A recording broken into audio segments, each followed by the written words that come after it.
Thma Rangli Tur, Workers' Power of Meghalaya in association with Meghalaya and Greater Shillong Progressive Hawkers and Street Vendors Association has been conducting a mass awareness campaign in Shillong around the question of the anti-farmers laws passed by the BJP government and mobilizing support for the protesting farmers of Punjab, Haryana, Rajasthan, Uttarakhand and Uttar Pradesh.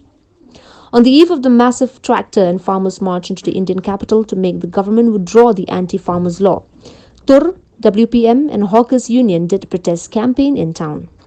These posters talk about corporatization of agriculture, food sovereignty, minimum support price, importance of solidarity.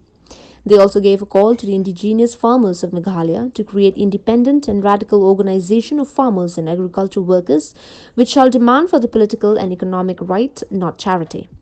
It is high time that agriculture in Meghalaya breaks the strange hold of middlemen and contractors.